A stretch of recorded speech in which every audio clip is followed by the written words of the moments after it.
Good morning, everyone. I'm Jake Hughes with 3T Systems, and today's webinar is Improving Clinician Performance and a detailed description of which IT technical solutions work and why they work. At 3T Systems, we concentrate very much on the healthcare industry, and we've put together a solution set based on our experience and our interaction with our healthcare partners that we believe truly drives clinician performance. As we go through the webinar, I will be saving all questions till the end. Please use the chat options within GoToMeeting to submit your questions. We'll be collating those, and about 15 minutes before the end of the hour, we'll start going through the questions themselves. So a little bit about me. I am the Chief Technology Officer for 3T Systems. I joined in October 2012, and I'm responsible for the technology and strategy direction over all of the 3T branches and solution offerings. So that is managed services, hosted services, and consulting services. Prior to that, I was the Director of Partner Experience and Innovation at Seattle Children's. Partner experience being the service delivery mechanisms, and innovation being architecture and the tie-in of healthcare needs to the innovation capabilities within IT themselves. In addition to that, during October 2011 to 2012, I was also doing independent consulting, primarily for strategic IT solutions throughout healthcare industry, the healthcare industry in the Northwest. A little bit about 3T Systems. We pride ourselves on solving the IT puzzle, specifically within healthcare. We are a client lifecycle company, so we are end-to-end solutions for our clients. Again, we have consulting services, we have managed services, and we have managed and hosted services within our own data centers for our clients. We provide annual technology planning, strategy planning, client relations, and ultimately our goal is to give you the freedom to focus on what your core business needs are while we assist with your IT needs. We provide in-depth client management from an account, a technical, and a project management standpoint, and we focus on the full life cycle, which is consulting, managed services, and hosting. So at this point, I'll dive right into the topic for today, and really it's what, based on our experience, are the impacts to clinician performance. What frustrates them and distracts them from their ability to provide care to the patients that are coming in and to do their job to the best of their abilities. IT has a lot to do with that, and in an increasing amount has more and more to do with it, as IT is now at the bedside with the proliferation of EMRs and with the push of meaningful use. So in our experience, I'll articulate in the next couple of slides the top clinician performance issues. These are, as much of the geek speak is out of it, we'll get into the technical discussions in a moment, but with as much of the geek speak out of the explanation, this is what we hear from the clinicians. This is what we hear is the IT back pressure that keeps them from getting their job done to the best of their abilities and keeps IT in their face rather than in the background. The first being slow logons, and this one consistently with all of our clients and all of our experience within the healthcare arena, slow logons is the #1 issue that we hear, and this plays out in a number of ways. This can be slow to log on to a explicit machine, slow to get applications or log into applications on a auto logon machine, all of the various different ways that IT traditionally, and with the decades-old technologies that we've been leveraging up to point, the difficulties for speeding that up are well known, and our clinicians experience that on a daily basis. Workarounds and mitigation routines such as what we refer to as real estate tents in the team rooms where someone claims a machine for themselves are very, very common.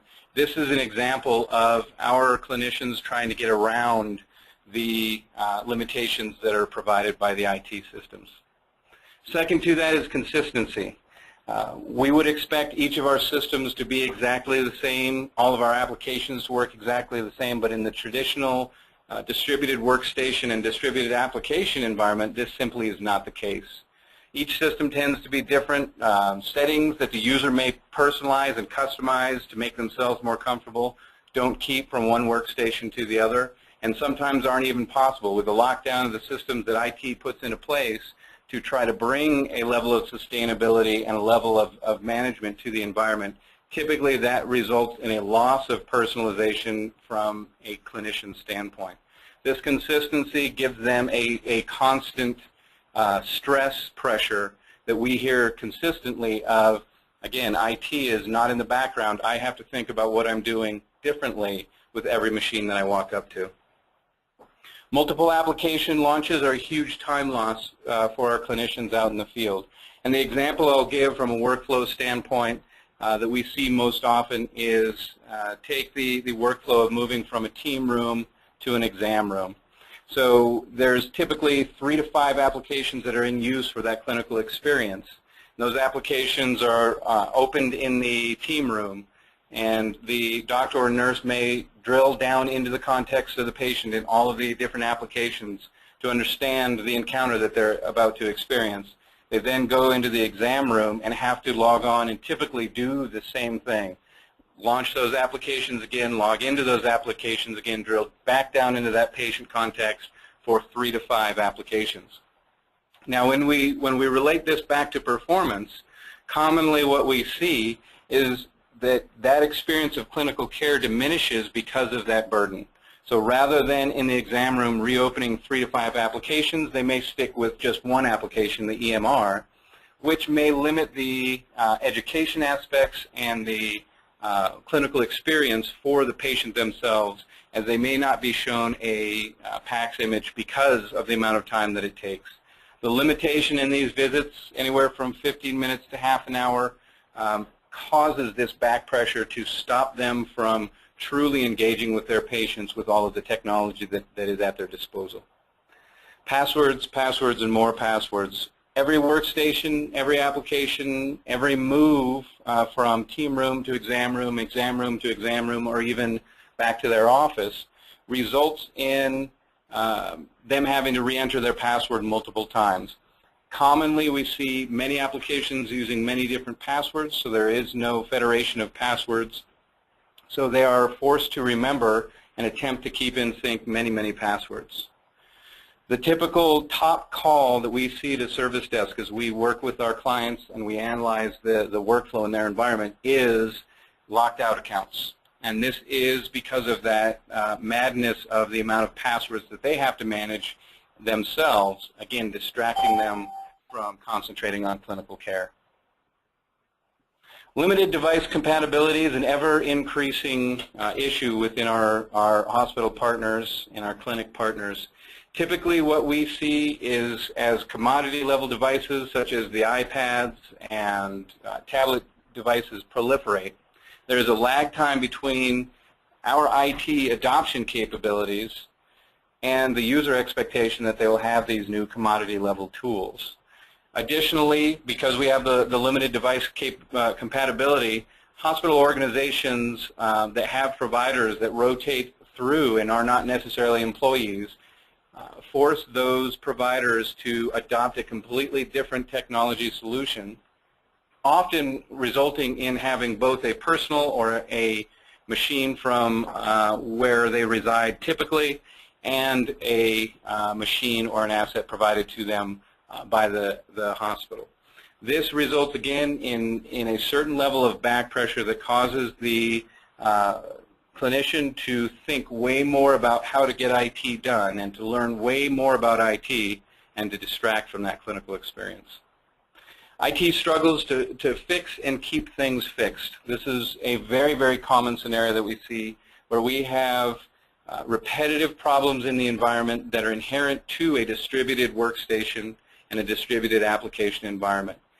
Simply put, to manage and maintain 300, 500, 3,000, 5,000 workstations, individual of each other with individual applications deployed to them, means that IT is in a constant firefighting mode. We're constantly chasing down what the problems are. By the time we get it fixed, rinse and repeat, we go back and do it again. Additionally, with the replacement cycles within an IT shop, as you get into the 500, 1,000, 5,000 deployment sizes within the organization, the refresh cycle on the computing environment is not only tedious, expensive, but it is disruptive to the clinical environment. Very, very difficult to manage a distributed environment at scale to the size that we're talking about. So the end result of what we have found the top clinician experience impactors is a continuous negative impact to patient care. And this is a measurable negative impact to patient care. Time motion studies that we've done show as high as 45 minutes per day impact to the clinicians providing care, entering passwords, launching applications, waiting for logins, waiting for applications to launch, trying to figure out the nuance of the machine that they walked up to, as well as interacting with IT support staff. Up to 45 minutes per day per person has been exposed in time motion studies that we've done with our partners. Patient safety issues abound due to IT distractions. And this one, I want to talk a little bit about this because this is very near and dear to our mission and our goals within the healthcare arena. And that is, we've found that the more back pressure there is from an IT standpoint, the more difficulty the organization has in providing very robust, very consistent, very performant IT, the more the clinical staff implement workarounds. And this can get to extreme examples of not using the IT systems provided to them for CodeMed worksheets, for drug lookups, for verification, for nurse double checks. Those types of things tend to fall by the wayside if technology is involved with them and technology is unable to provide robust capabilities based on the traditional ways that we deploy workstations. Ultimately, an extremely poor end-user experience. This is related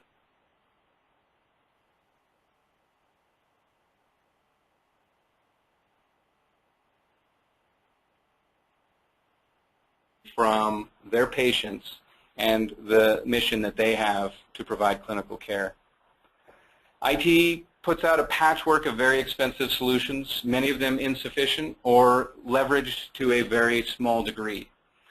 The term high-dollar shelfware is common in healthcare IT shops because many of the solutions are purchased, and because of complexity or because of the inability for IT to concentrate and complete a deployment project due to firefighting, due to working on decades-old problems within IT, they're unable to deploy the solutions. There's no time for IT and clinical system innovation. Without innovation in the IT department and without innovation within the clinical system and the analyst arena, healthcare IT is stagnant. We're not moving forward with bringing new solutions to bear. We're not moving forward with creating new capabilities that enable our clinical staff to move forward rather than hold in time. And ultimately, from an IT standpoint and from a clinical standpoint, we have burned out staff who are focused in the wrong areas. In the IT department, the staff is burned out because they're chasing the same problems over and over and over. They're dealing with an avalanche of issues that they can't fix and they can't help their partners with, and they get demoralized and frustrated because of it. In the clinical arena, the staff is burned out and frustrated because the same problems plague them and keep them from completing their mission and their objective to provide top clinical care. Both IT and clinical staff are concentrating on the wrong areas. IT is concentrating on firefighting and holding in place, where clinical staff is concentrating way too much on IT and infrastructure systems. Many times I've come across a doctor or a nurse or someone in the clinical care environment that asks me about things like VPNs and Citrix and different technology components, storage, SAN, within our technology stack, and that pains me, and I tell them each time, my goal is to get them to not know those terms and not have to know those terms. That means they are very much distracted. by the IT systems that are trying to improve their capabilities. So what is the solution set? What solves these problems and why? This is where we're getting more into the technical side of things. Put your propeller hat on, get the Geek Speak dictionary ready. This is where I'm going to go into what those solutions are and why they bring impact, positive impact into the clinical experience. I'm going to start at logon. So this is the introduction, this is the initial interaction that our clinicians have with the infrastructure systems. And so for that, Imprivata One Sign is used and leveraged to provide badge access. Just about any healthcare organization we work with has HID badges, and they tap in to get into the garage, the parking garage in the morning. They tap in to get into secure areas within the hospital. It simply makes sense to tap in to get onto the workstation as well. This gives a level of flexibility and a level of speed back to the clinician at just the logon. And you'll see a theme as I go through here. There is no one measure of we'll give you 5 minutes of time back. Each one of these points that I talk about specifically gives back a small piece of time. Aggregated all together, and as I get to the end, I'll articulate some of the timing examples that we have. All of the time savings aggregated together is significant impact to the environment.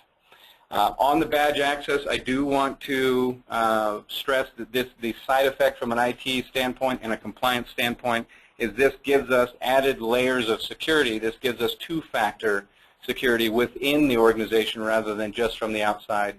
It also gives flexibility for movement, and it enables hypermobility within our clinical staff because we can set policy with One Sign that allows us to have grace periods. So the example would be walk up to the team room PC, tap your badge. It's the first time that you've interacted that day, and you then have to enter a PIN as well. After that, it goes into a grace period that is completely configurable by the IT staff and the compliance group within the organization. And as you move from one machine to the next, you simply tap. You no longer have to enter that PIN unless you are idle as far as the system is concerned for a specific amount of time.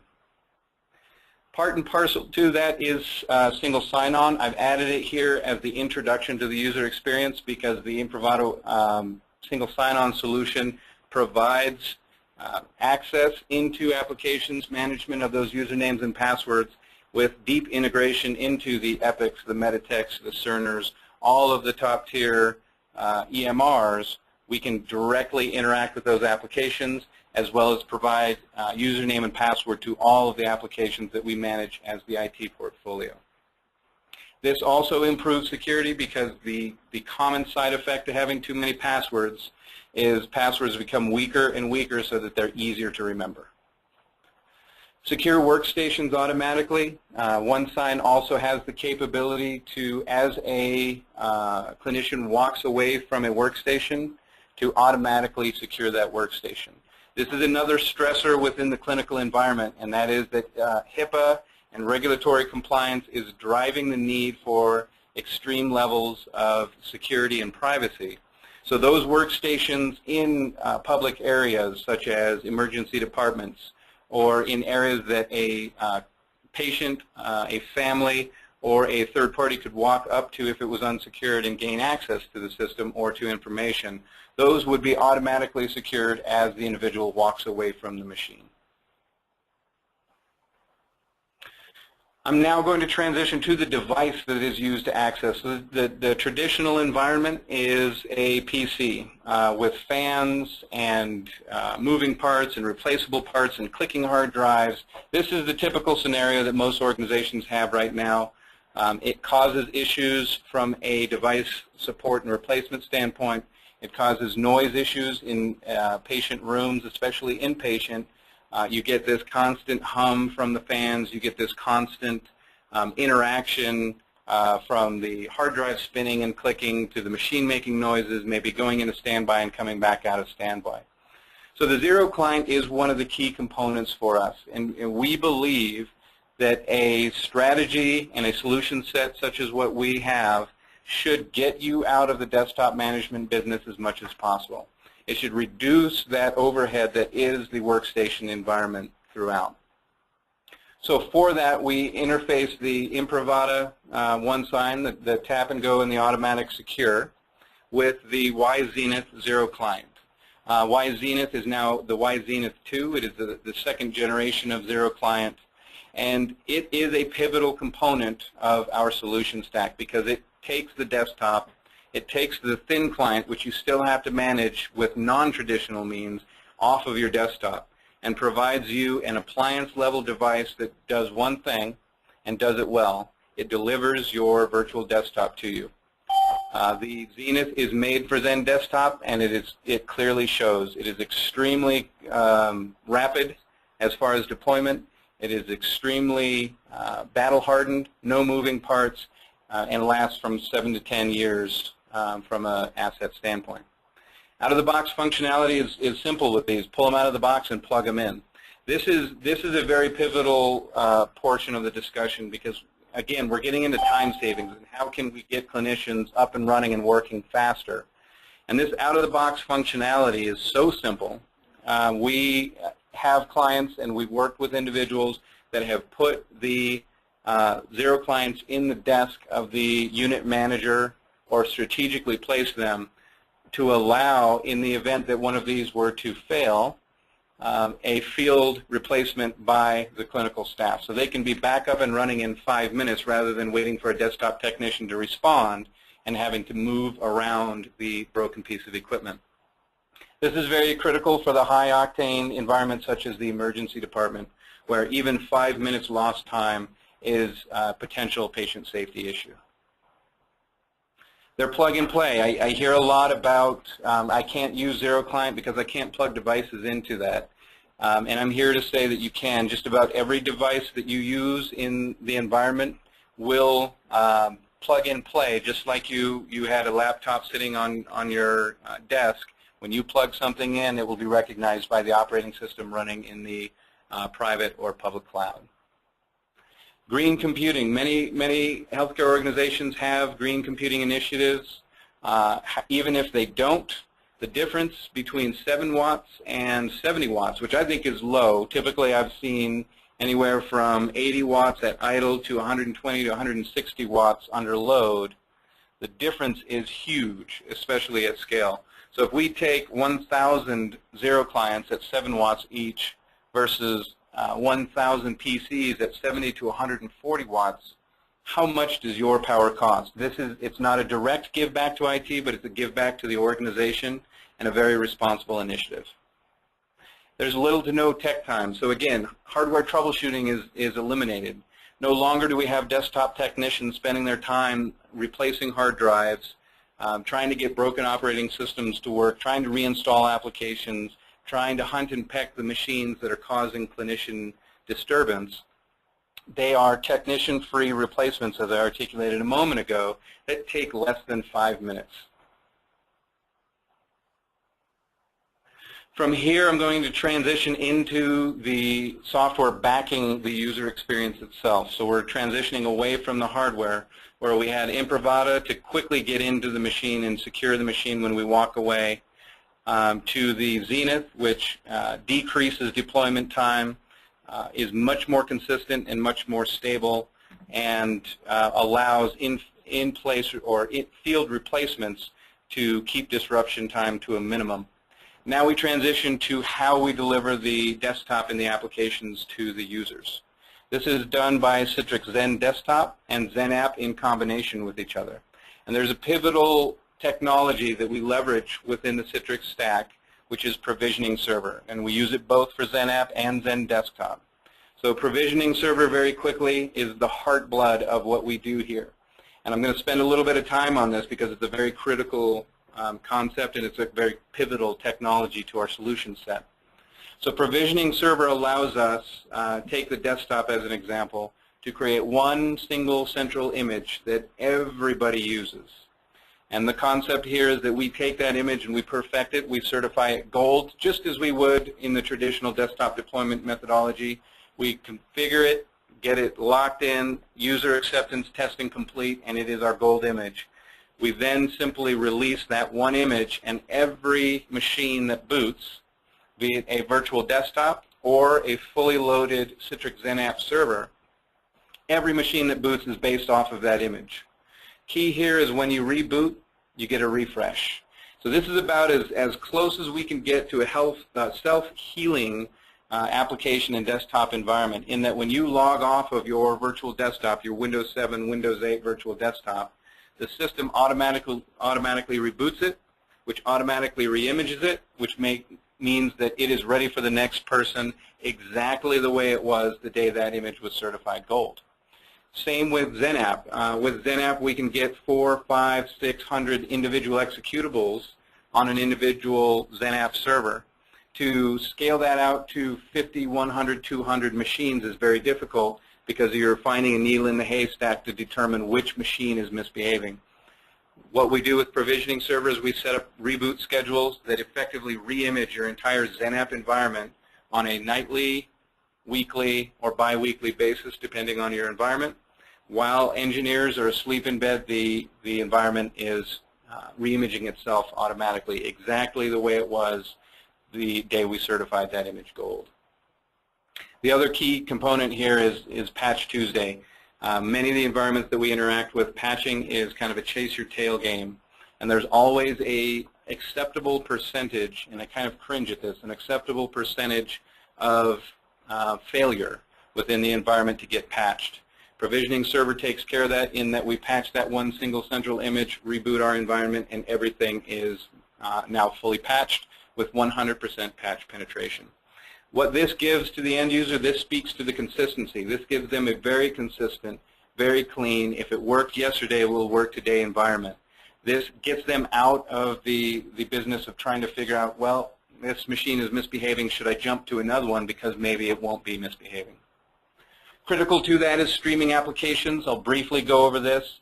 Citrix streaming allows us to take applications and provide them in concert with each other so they can see and interact, or not. And this speaks to the next bullet point that I'm going to talk about, which is the super silo. But it allows us to run many, many different applications off of one image, which, as I just talked about with provisioning server, is important and one of the key components. Streaming applications also allows us to target that application for delivery outside of the Citrix environment if necessary, giving us a Swiss Army knife of capabilities to deliver applications to our end users. The Zen App Super Silo is a critical concept as well. What the Super Silo concept is instead of breaking out all applications onto different server groups, thereby requiring the user to see the Citrix splash screen or to wait for applications to launch each time they launch from a different silo, this allows all applications to launch as if they were installed on the desktop. A couple of times now I have got into arguments with doctors who insist that their applications that I'm assisting them with troubleshooting are installed on the workstation. They would know if they were Citrix. Not only was this on a virtual desktop, all of the applications were provided out of Zen App. That means that we succeeded in blurring those lines. Next, we go to the Zen App Only Desktop image. So we leverage Zen App and Zen Desktop together. I'm not going to go into deep technical details now, but we leverage those because they mitigate architectural issues and cost issues related to storage and back-end infrastructure, but also because they give us the utmost manageability of our application set as it relates to the desktop, allowing us to decouple the two, manage them individually, and provide the most robust user environment to our end users. Fast logon and faster reconnect. So all of the above kind of starts to summarize into the interaction with the PC itself. So that initial logon at the beginning of the day is less than 1 minute. We have not seen a deployment that is anywhere from a minute or above. Typically, it's about a 40 to 45 second logon for that initial logon. From that point forward, we use hypermobility. We instruct the users, don't log off, don't close your applications, because now as you move from station to station to station, those applications follow you and move with you. As they move with you, as you go from station to station, they tend to be anywhere from 5 to 10 seconds on average, which means when I walk up and tap my badge, we're looking at about 5 to 10 seconds to have all of my applications exactly where they were when I staged them in the team room and I'm now in the exam room. Everything follows you in about a 5 to 10 second time frame. This time savings is significant. And I also want to highlight that not only is your desktop following you and it's only taking 5 to 10 seconds, so there's measurable savings, but the not having to relaunch applications and not having to drill back down into what you just staged in the team room or in the previous exam room or in your office saves you that much more time. And you already had time savings from having all of your passwords already submitted to those applications as they launched. So as you see, as I go through this, we're starting to see that aggregation of time savings brought on by the individual solution set that we're bringing forward. A mobile workforce with endpoint flexibility is key. This is one of the side effects of this type of deployment, and that is now we're getting into that bring your own device strategy, or leverage a device that is not a owned asset. Slate devices abound, the iPads, the iPhones, the Androids. You can drop your image on anything that has Citrix receiver capabilities, virtually, drop your image on it.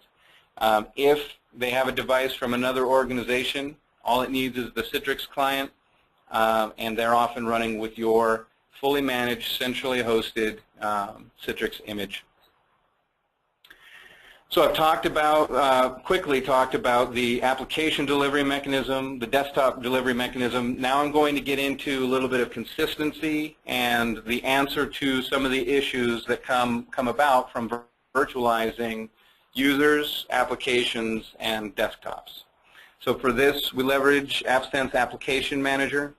The Application Manager allows us to do much, much more than we would normally do from a virtualization standpoint. So a lot of the caveats that come about from trying to take a application design to use on a single machine in a single user environment, moving them into a multi-user environment like Citrix that we just went through, typically results in impact of the end user. Application Manager allows us to mitigate that without and remove the trade-offs, control how and what the applications do, and get to an extremely granular level as to how those applications behave, even above and beyond what we had at the traditional workstation anyway. It gives us extreme control. We can whitelist applications, we can blacklist applications, we can use our NTFS or our Microsoft security mechanisms already in place to enforce application access capabilities as well as behaviors. We can even enforce web applications, which typically has been an issue in the past of not being able to license control web-delivered applications. And most importantly, to the IT staff and to our clinical folks, there are no scripts. So there's nothing to break. There's no issue with our one guy that knows how to do the scripts going on vacation. And this is a fully supported, backed by AppSense and 3T application. Manage the user rights. A common issue in the healthcare environment is some of the applications require us to have administrative rights to launch that application. So providing elevated rights to applications is easy with Application Manager. Leveraging principle of least privilege and making sure that we're not giving too much control. This speaks to the consistency aspect, again, because users, when we give them administrative rights on PCs or within the application virtualization realm, they don't know what they don't know, and they're inadvertently drifting the system from configuration and being a potential damaging agent to that system. Application Manager allows us to mitigate that. Software licensing compliance, which has traditionally been another issue as we move into fully virtualized environments, is also mitigated with the Application Manager, in that we now have full enforcement capabilities which are recognized by Microsoft and other major software delivery platforms. We're able to audit and deliver report capabilities on that and really stay in an enforcement level, ultimately reducing the cost and increasing the or decreasing the amount of time to deploy new applications because there's not that background angst of having to buy new applications. We also use the Environment Manager. So this is another AppSense product suite. This one is the user settings recording. This is how roaming profiles typically are a competing technology. Here's why the Environment Manager is significantly better than that. Centralized user experience is key. We have to have roaming profiles. We have to have some way in this environment to achieve the consistency, to achieve IT fading into the background from a clinician standpoint, to achieve the ability for a clinician to access any machine, anywhere, anytime, and have the exact same experience. We have to have their user settings captured and mobile. The Environment Manager allows us to do that. No matter where they log in, from home, from Starbucks, from your campus, they get the exact same consistent experience. It allows a help desk level of sophistication that many products do not.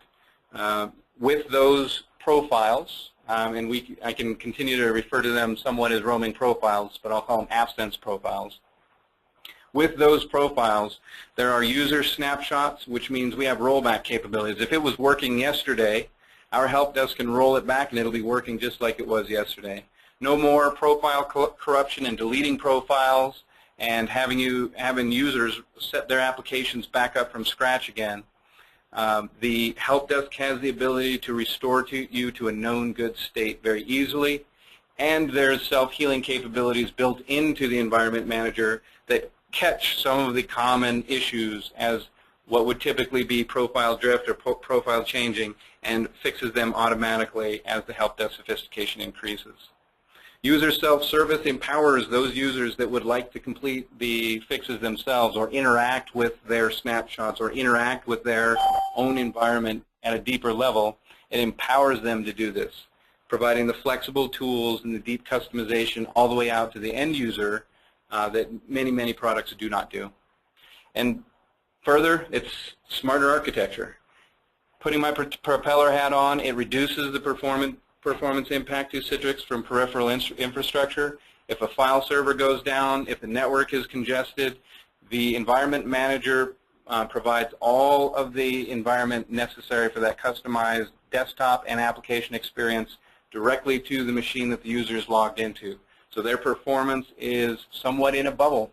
There can be performance disruptions outside of their environment that don't ripple into Citrix.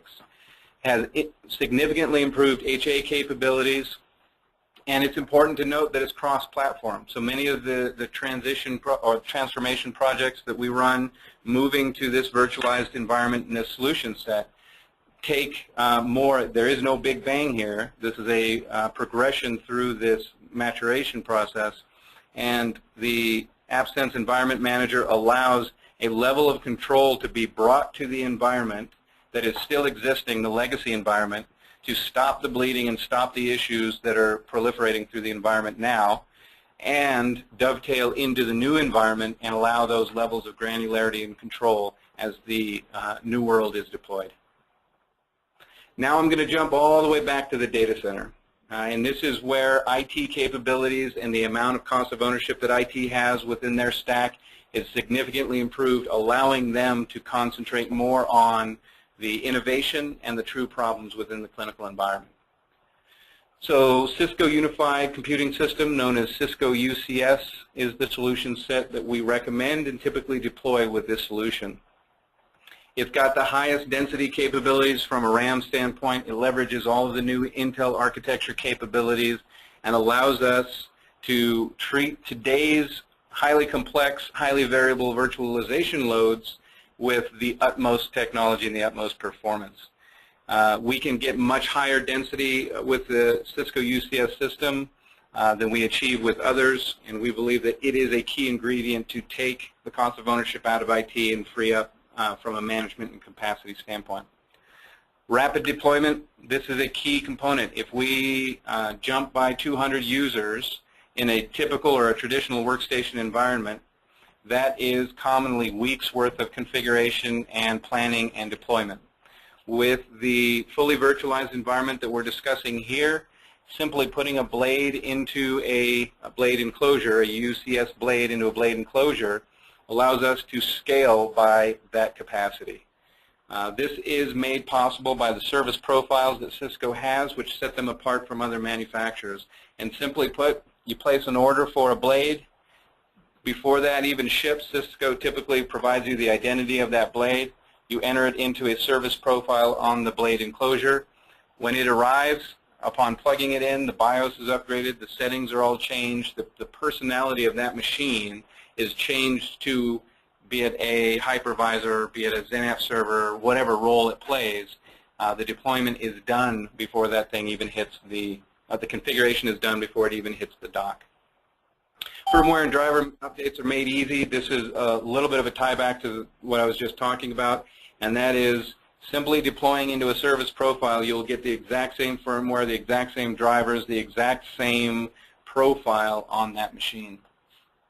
Virtual NICs are very important. They improve our security posture. They allow us to inspect traffic all the way down to the guest level working, which allows a level of simplicity and scale within the data center that, again, frees our IT staff up to concentrate on the key problems and innovation within your environment. No more NIC teaming. I'll very quickly move past this one. NIC teaming is a traditional issue in IT infrastructure environments. Again, it is a distractant and a cause of disruptions. That goes away with Cisco UCS. And ultimately, improve data center scaling. We can get much higher density, meaning many fewer blades, much less infrastructure, therefore much less complexity in the data center, which all moves towards IT having the freedom to focus on what they need to do. So what's the end result? The end result is improved clinician performance. So we've got fast logon and faster reconnect. We're tapping into the system, entering a PIN, and then moving from one machine to the next. Workstations are securing themselves automatically. We have given much more time back to the clinicians to do their job and concentrate on clinical care. Extreme consistency, all desktops, applications, and environment customizations, such as moving your taskbar, making your font sizes bigger or smaller, moving icons off of your desktop or onto your desktop. All of those follow the user around from station to station, even going home with them if security and privacy policies allow. Applications follow users and the context is held. So when we stage our applications in the team room or in our offices and we move to the exam room or we move to the point of care, all of that stays with us, and we're no longer relaunching and relogging into applications. It's now realistic to, within a matter of seconds, show a patient their broken bone or the image from PACS or whatever other information is necessary for them to interact more with their clinical care. It's no longer trimmed out. It's a part of their experience. Passwords are managed for users. We deliver all passwords to all applications, meaning our clinicians no longer have to enter their username and password every time they walk up to a machine or launch an application. This is a critical component because it gives a lot of time back and takes a lot of stress out of managing usernames and passwords. Unlimited device compatibility. This is a side effect of this type of infrastructure. It is so flexible that it allows any device, any place, any time. If you've got a receiver on it, bring your own device. It's now delivered securely and with extremely low cost of ownership from an IT standpoint. All IT needs to worry about is making sure that device can connect, it has a receiver, and your single central image is functional. So we manage it the same way, aside from the connection, the reduced cost of ownership of getting the device on our networks, we manage it the same way we would any other appliance-level device in our environment.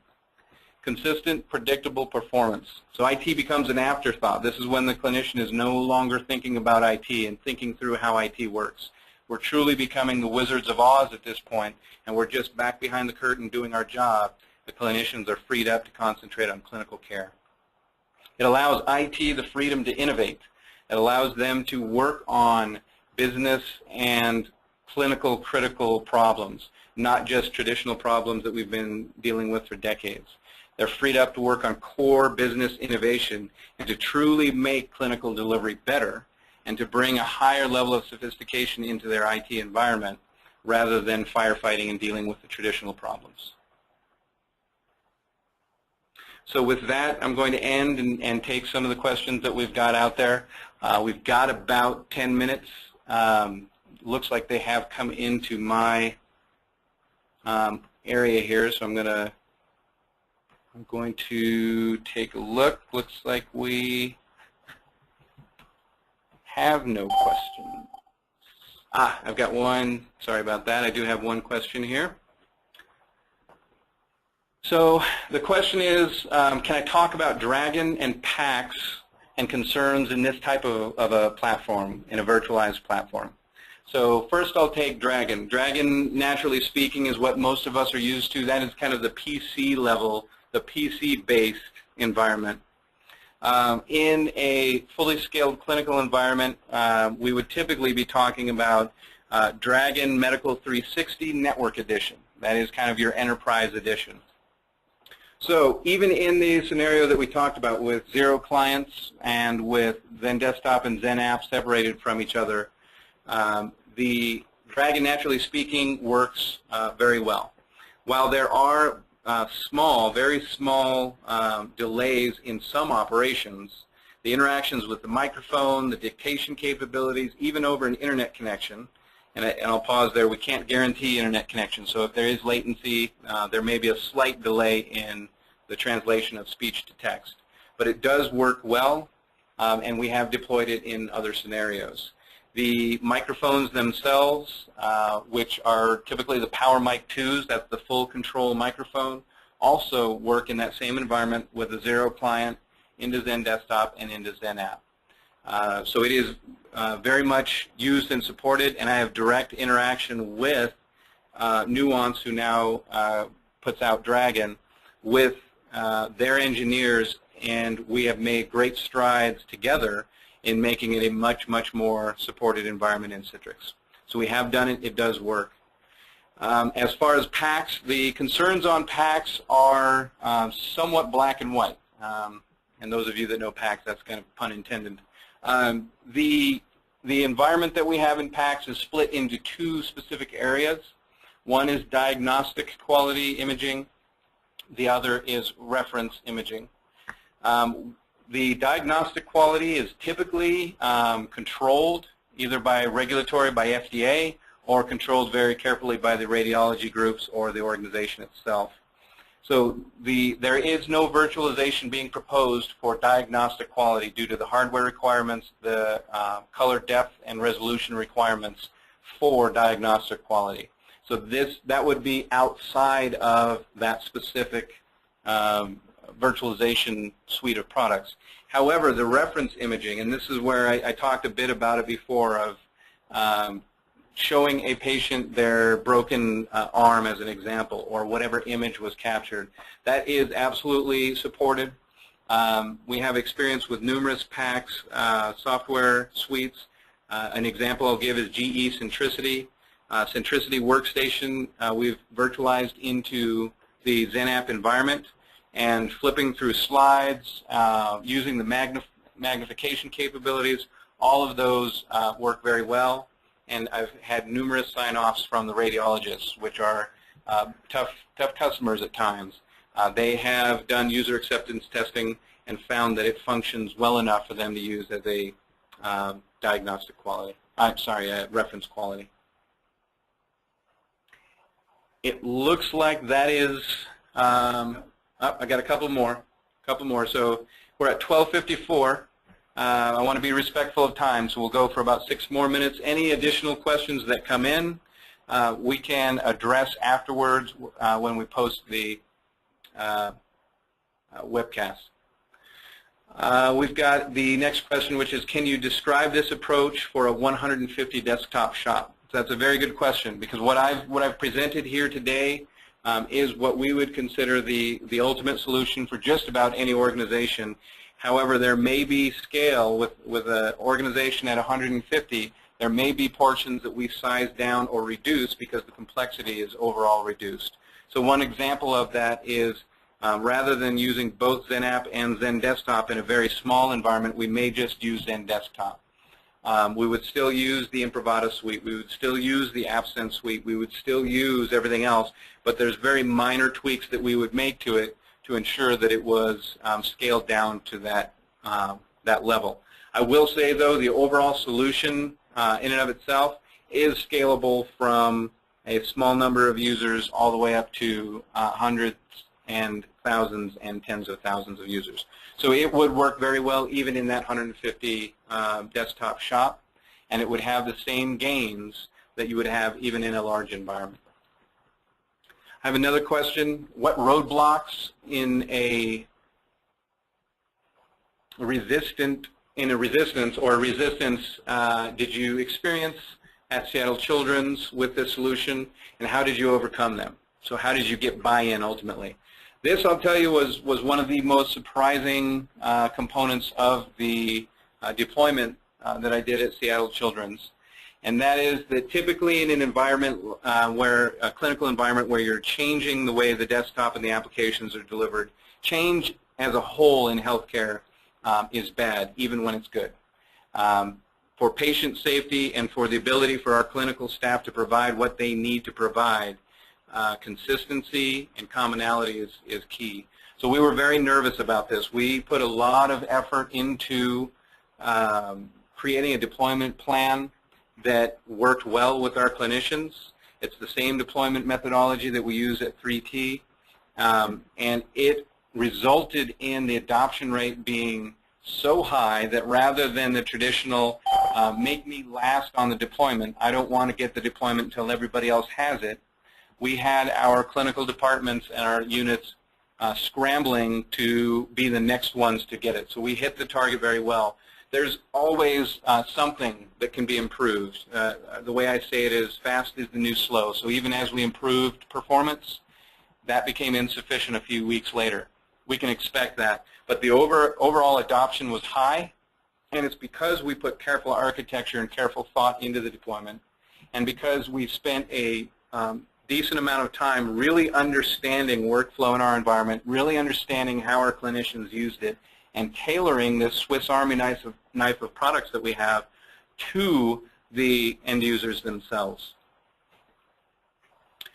Another question, did you typically put endpoints in every patient room, or was that variable? This was variable. At Seattle Children's, as an example, typically every exam room had a zero client in it.